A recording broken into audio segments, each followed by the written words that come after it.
one, I thought I would give you a little update on some of the things that were left dangling last year in case you haven't started checking out the new channel. Um, this is we got back the cancer news. All the tests, everything came out clean. I'm incredibly relieved and grateful.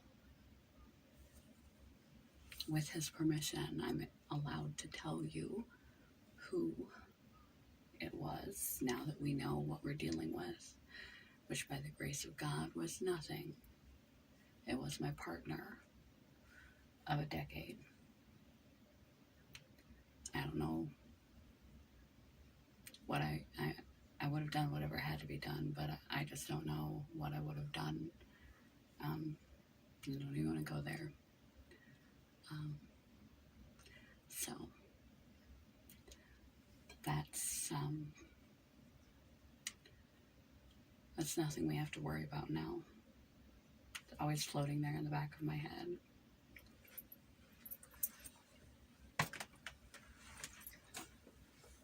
I have on a dress that we got from the vintage store. It is perfect for winter. It was $5 a bag. It's perfect for winter.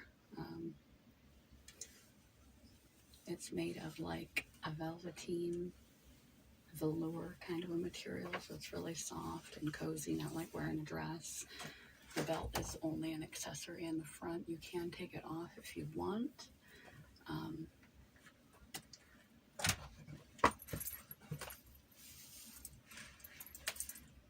It goes all the way down the sleeves, all the way down the back.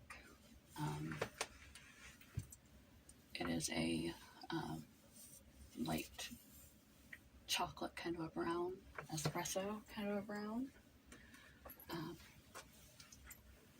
And it is a little longer than arm length long. With it to be warmer, even though it is, it's about as thick as a standard sweater. If you're gonna wear a dress in the winter time, make it a sweater dress or something like this. They do have, this came from a vintage shop, so they do have things like this that are thick and are intended for the winter season, along with leggings. You could wear tights with it, but if they're not winter type tights, you're not going to be warm.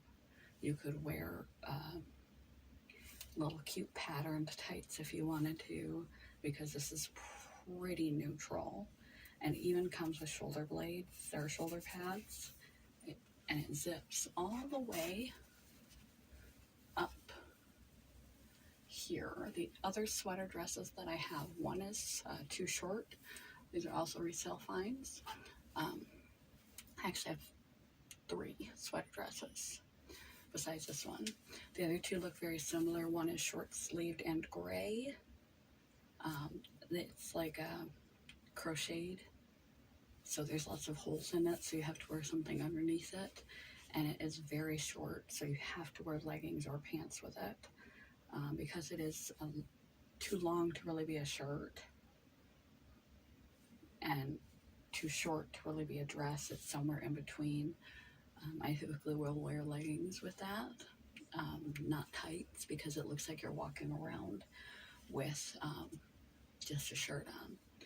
I have another one that is very similar, that slightly different color, charcoal gray.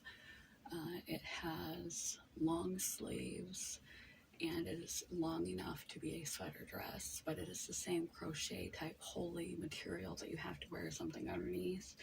Just perfectly fine to wear like a tracksuit to layer yourself up and keep yourself warm, and leggings instead of tights. You could wear like knit tights. They make those too. They have like they're 3-dimensional, and they have knit patterns, or a nice warm pair of knit tights with them. doesn't look bad all the way up either, but I decided to open it up a little bit. It's nice to have options.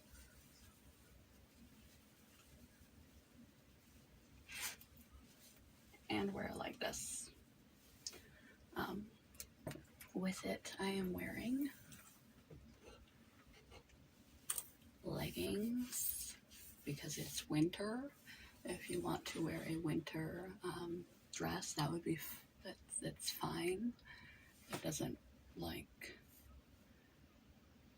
say anything or provoke anything in others about your character or anything. But you want to be self-considerate. You don't want to freeze just to look cute. So wear leggings, knit socks, leg warmers,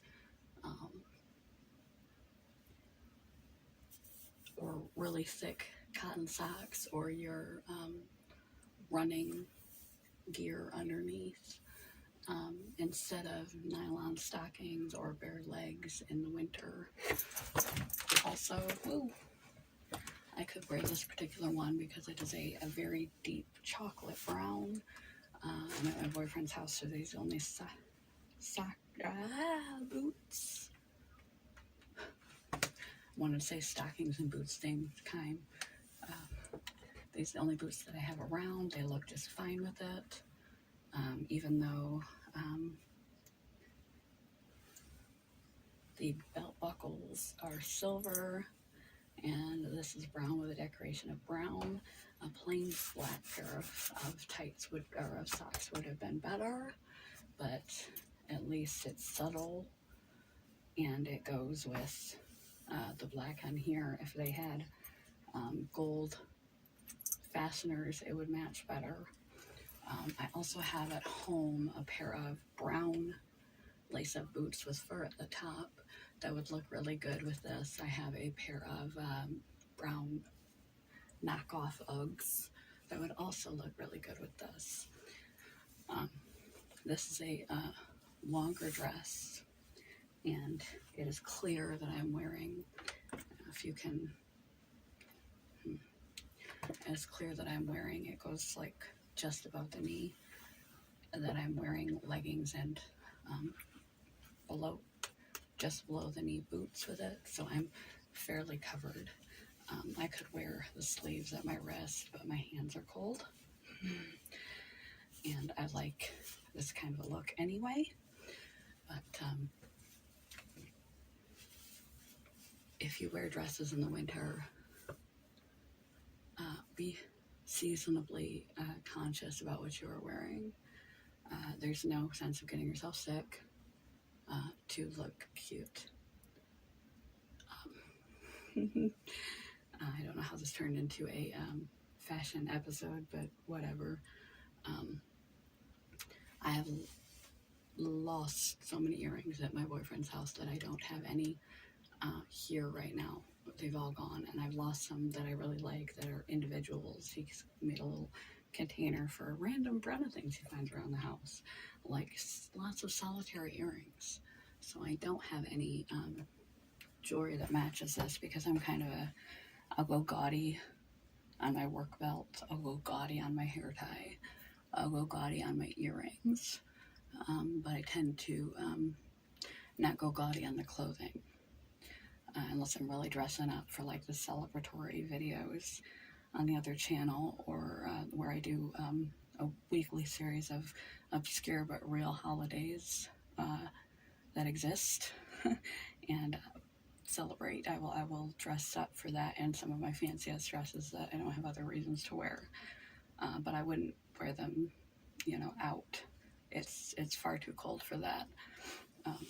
But if you're a dress kind of a person, or one of the reasons why I went from a major tomboy to a dress kind of a person is because they're cozy. You don't have to find matching tops and pants and sweaters. You don't have to mix and match and all. There's just a lot less to deal with trying to color coordinate yourself in layers than there typically is in the wintertime. It's comfortable. You don't have to even bother to match socks and pants, or socks and pants, pants and top. You just throw it over your head like wearing a nightgown.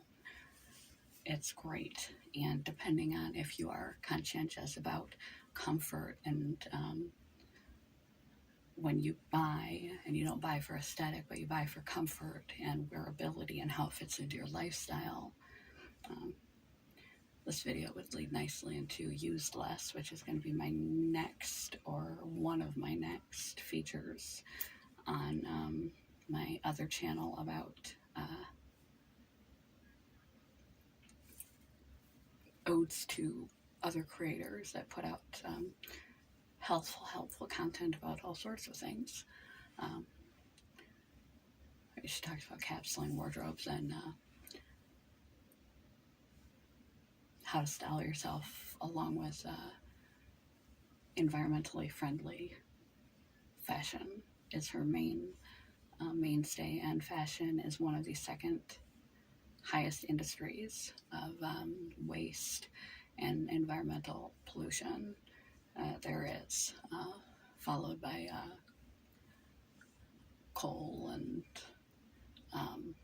well, there's kind of a tie, coal and cows, unsustainable farming practices, food production practices, and gasoline and coal. Anyway, back to clothing.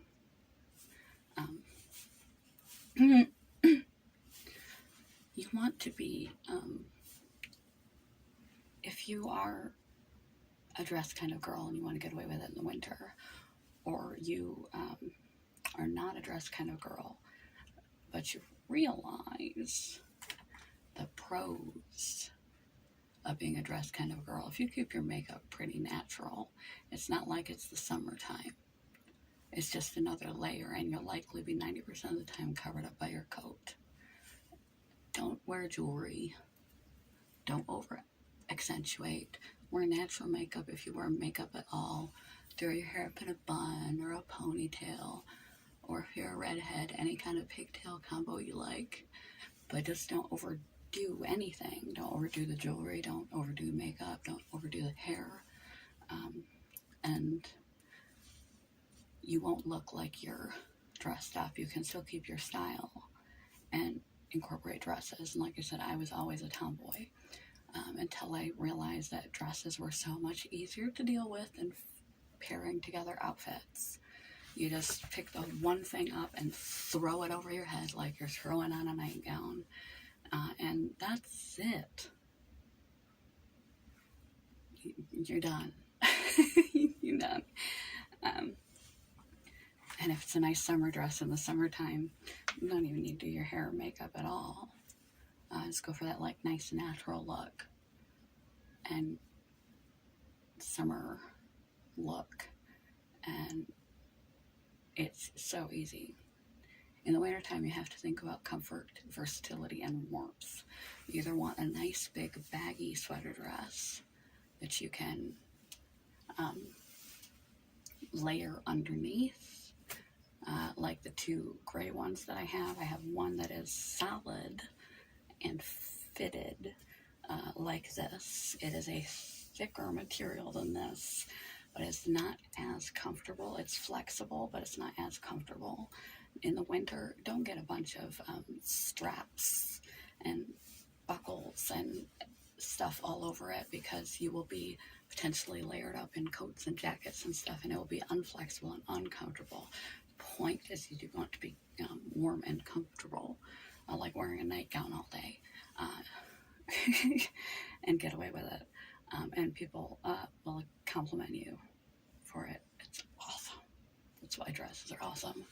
But you either want something like this, that is going to be, if it's going to be form-fitting, that is soft and flexible, comfortable, not super tight, because one of the pains of winter is being constricted in so many layers of clothing and boots and 6 sweatshirts and everything else, is to be so impinged in your clothing. Not fun. And because this dress is long, it goes here, and my boots go here, and I've got a nice pair of leggings on. It is a thick, non-see-through material. It's acceptable to show a little on the top. Be careful how low you go. Then you got a whole other look going on, like the Grammys or something you don't want to give off. Don't worry, I have a special bra on with this dress. But a little bit of skin is acceptable. A lot of skin is ridiculous because it's winter. No, not making any comments about women who wear skimpy clothing. I'm talking about self-care. It's winter. Be mindful of how much skin you're showing. And again, you want your dresses to be either baggy enough to layer underneath, which my two knit ones are clearly because they're knit. You're not going to be walking around where you can see yourself through your dress. Not going to be warm and a little inappropriate. So, or you want them to be fitted enough that, see, there's still a significant amount of room between the waist that it gives me and the waist that I have. It's very flexible, very comfortable. And if you're going to wear a dress, you want it to be relatively fitted, that you're not going to layer under. You want it to be relatively fitted, relatively thick, and relatively neutral, matching your skin tone. Pretty solid, not too busy, because it just, between scarves and hats and gloves and coats and bags, and if you want to add some flair, pick fun socks, fun tights, fun leggings to put in there. This dress has a built-in accessory. I can take it off if I want, but because it is wider than my actual waist, it gives the illusion of a waist. If I take it off, it just makes me look wider and boxier than I am. So waistline belt, if you want to string that in, is also a good tip. And I could wear it all the way up.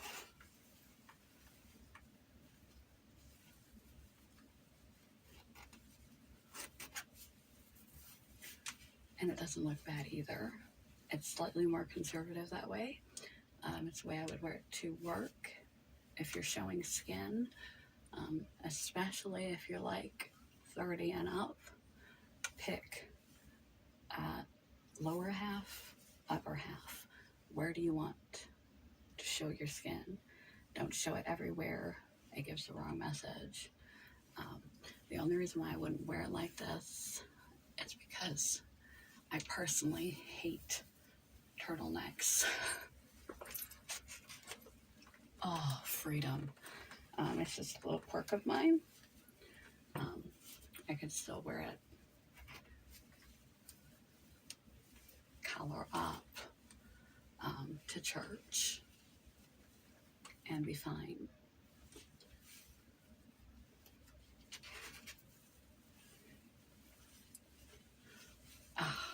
Much better. I hate turtlenecks. I used to wake up frequently from drowning dreams and suffocation dreams. I would wake up dreaming that I was suffocating. I hate not being able to breathe.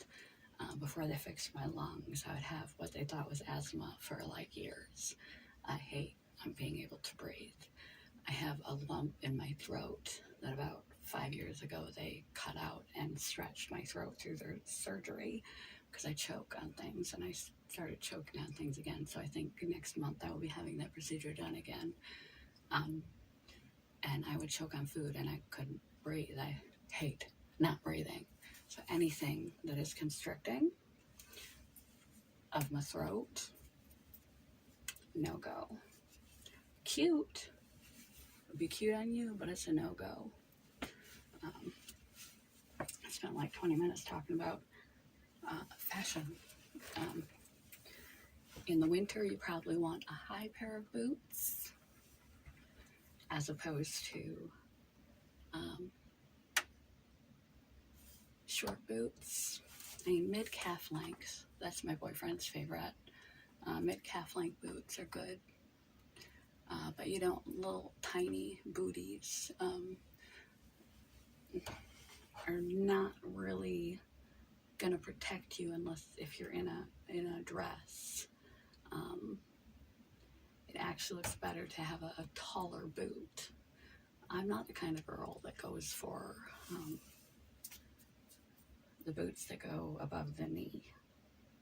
I don't like them, and fortunately for me, my boyfriend doesn't like them because he wouldn't change me if he did. But, if you had a really long conservative dress, this would be a conservative dress, especially if you took the belt off of it. You could even get away with those tall hooker boots and bare legs, those really tall above the knee boots and bare legs, because you'd only be showing a little bit of leg. But there's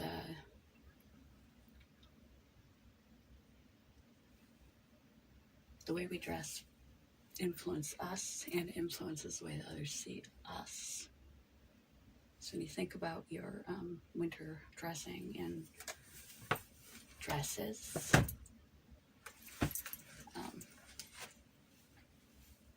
comfort, flexibility, fitting your color and skin tone, along with relatively neutral, non-busy materials and dresses, thick and warm, or baggy and layerable, no bare legs unless you have really high boots, but careful how conservative or non-conservative you go off. If you want skin out here, put the skin away up here, or limit the accessories. Knit socks are always a winner. Leg warmers are still in fashion. This is almost as cozy as my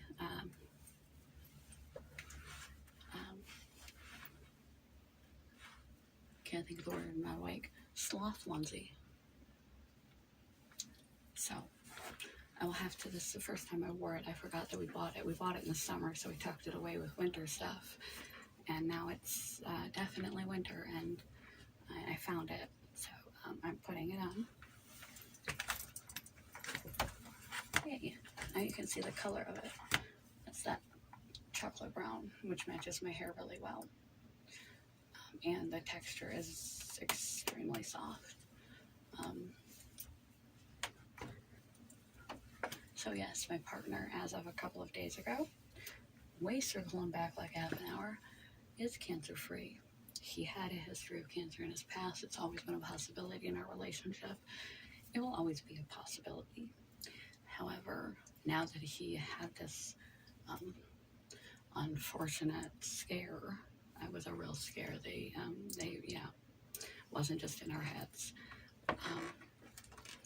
And they have done the proper testing. They've done the PET scans. They've done everything that is needed to be done. He has some malabsorption issues due to his Crohn's-like illness. So between that and some other things, he is vitamin deficient. They ordered him some vitamins, and they plan to see him back again, and he will be able to be followed from now on, rather than previously when, he just didn't want to go there again, didn't deal with it. He said it had one PET scan, and then he's like, okay, I'm good, and just, it's your worst nightmare all over again. It's living through hell again. And it's hard to drag most men to the doctor anyway, even if their arm is laying in their lap. But I am very, very grateful. And as far as your partners, it's nice to do something for them unexpectedly, especially the longer that you've been together. You're committing your life to one person.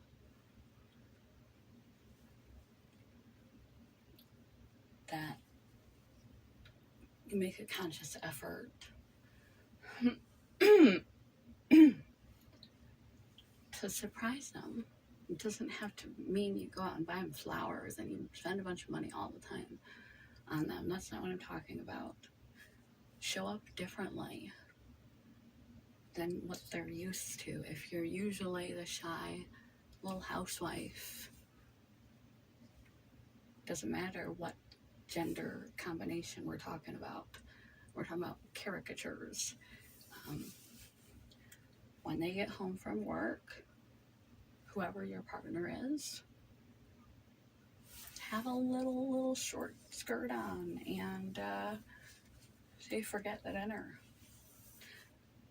Grab them by their collar and say, drag them in the house, have some music ready to go, and say, why don't you and I just spend some quality time together?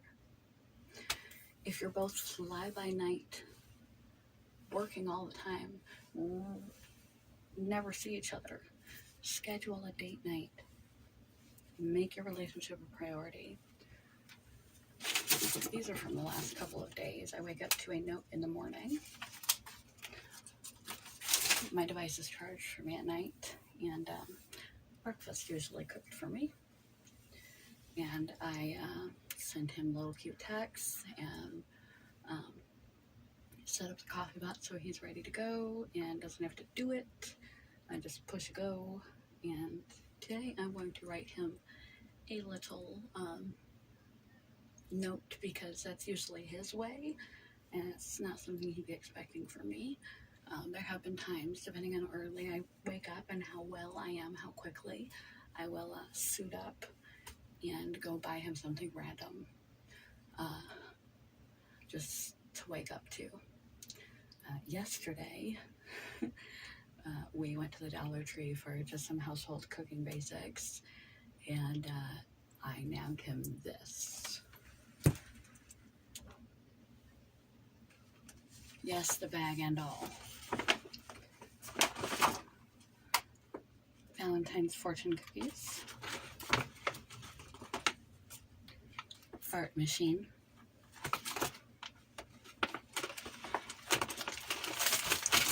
Hummingbird food for spring.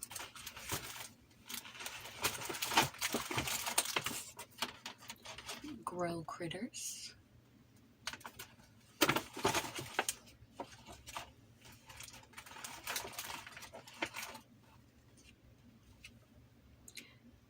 A most bizarre rubber chicken that I have ever seen. It has a bra on. I think it's a little bit obscene, to be honest. And it is in fact a real rubber chicken. It squeaks. And a brain teaser.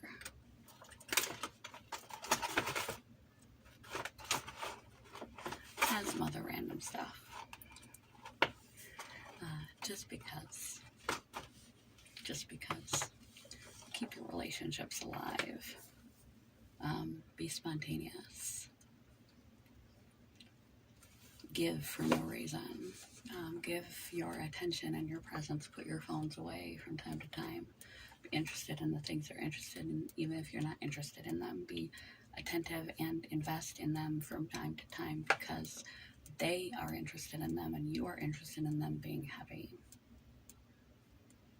Imagine if they wouldn't go to anything or involve anything that you did when you wanted to show them or you were excited, and because it's not their interest. Also, keep your separate lives. You are allowed to have your own interests, they have theirs, and then you have these areas where you overlap. Communication. communication, communication, communication. You will not succeed in a long-term relationships because they're not easy without really good communication. And a complicated relationship, no relationship is perfect. No relationship is uncomplicated. But it will last a lot longer if both people are willing to do the work. That's key, next to communication and not taking them for granted, giving them the same dedication. They're supposed to be your closest person. You're supposed to dedicate your time and energy to them at least as much, if not much more, than your friends. Cameron and Brenna. Engagement ring. Ring to hold my engagement ring on because it slides off my finger, which is weird because of weight gain. Former eating disorder individual, medication that makes you gain weight. My medication that reduced my weight is now, my body is now adjusted, and it is no longer having that impact on my body. So, I have put on, since my most of my last year videos, I have put on 10 pounds.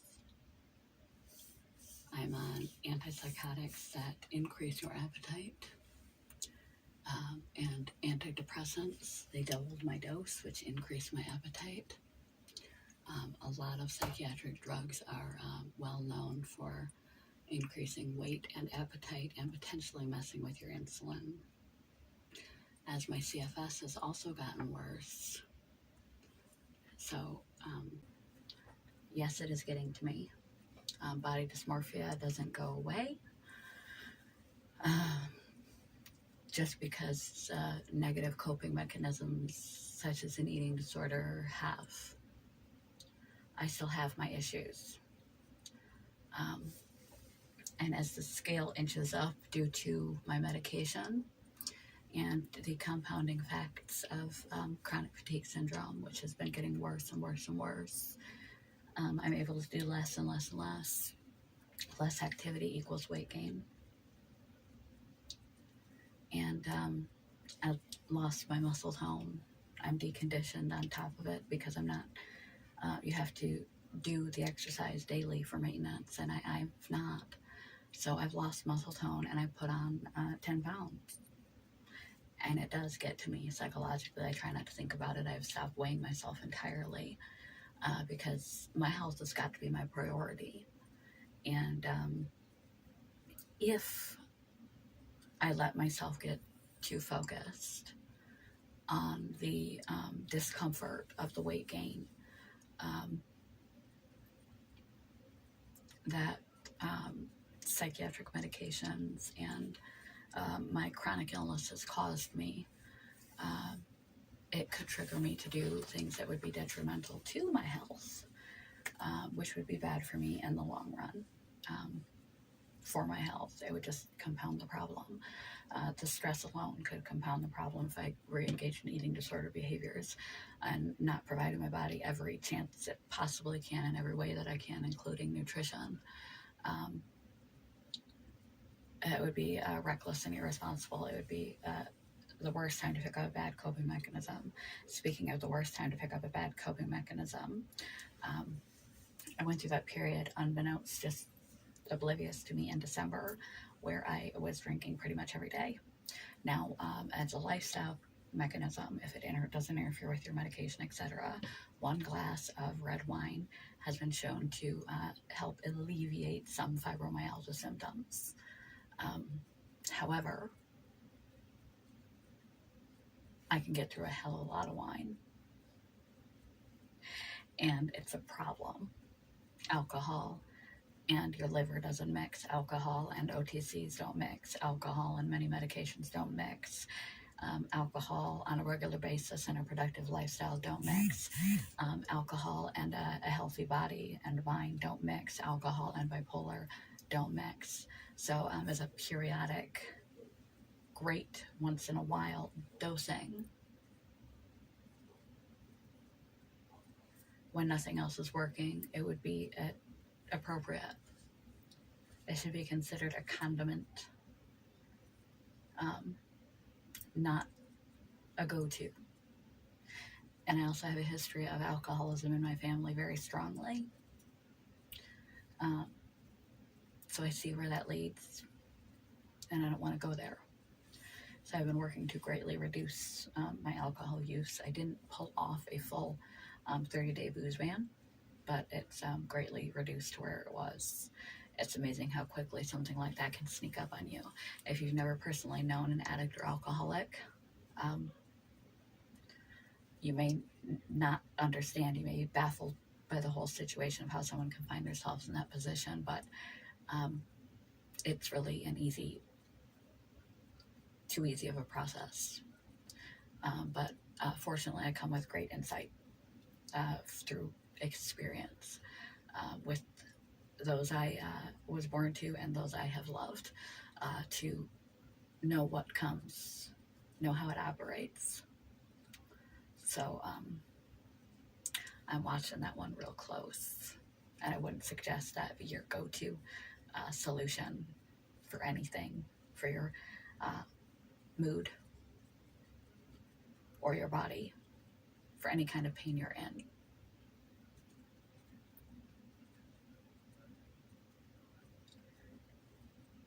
I made a video about distancing emotional crutches and embracing discomfort. Life is not a matter of how much suffering can I escape. It's how much suffering can I endure and come out standing on the other side. So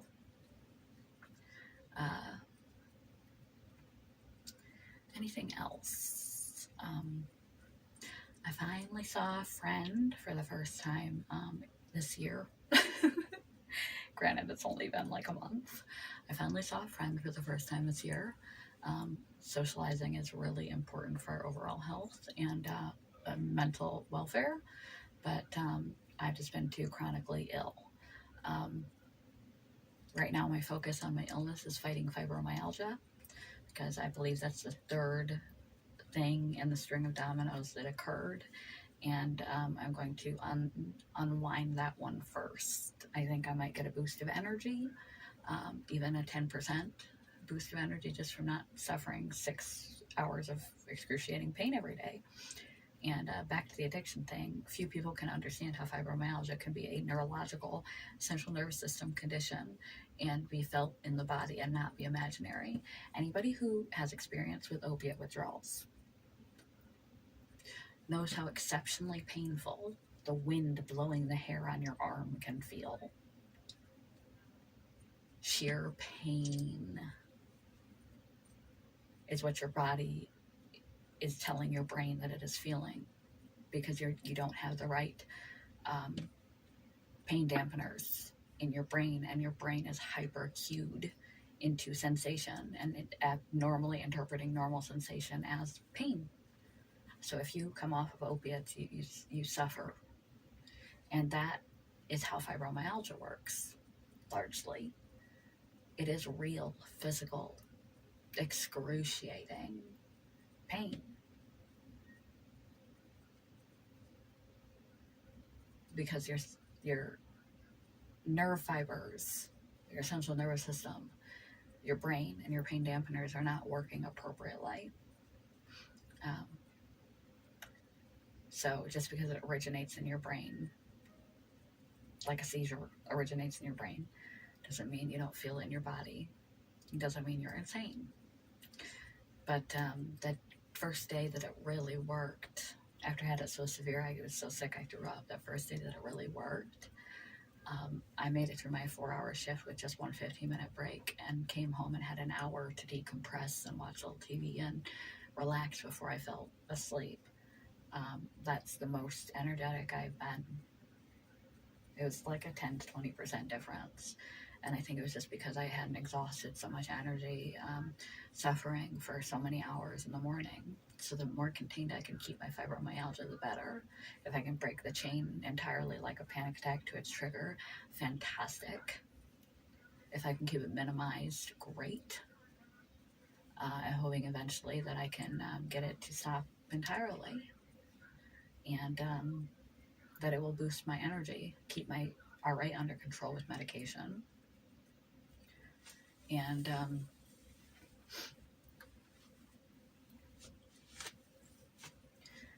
keep my RA under control with medication, and then try to figure out this endless fatigue once I have that mastered.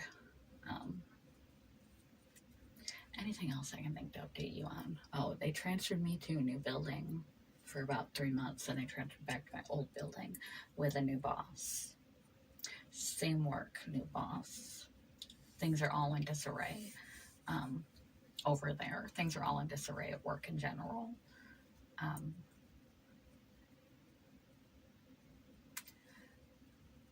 I haven't hit all my marks for my resolution, for sure. I spent a lot of time sick. But I'll just roll them over to the next month and carry on.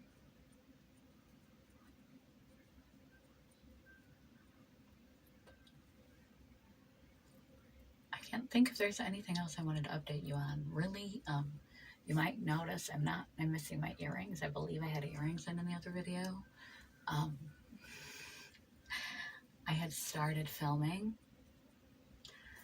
a video to update this channel with, and I got really sick and had to stop and was unable to finish the film like 2 weeks ago. So this is same hair, same makeup, same outfit, end clip for that video. And I'll post a vlog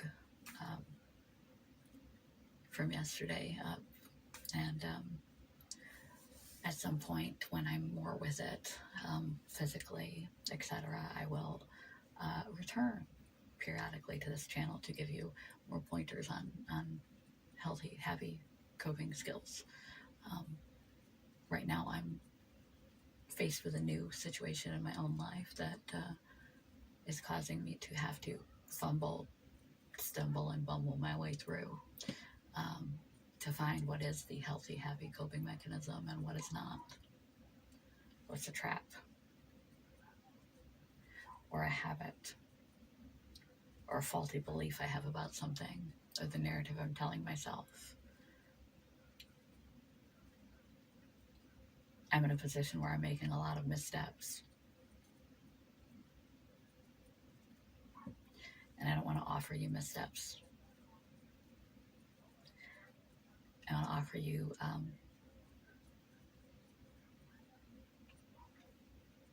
progress. Tools, tips, techniques, tricks toward happiness. So, until I get myself sorted, I won't be as active on this channel. I'll be around, but I won't be as active on this channel. I'll be focusing on my health and trying to add life into my life to manage my priorities as they are now, not as they were, and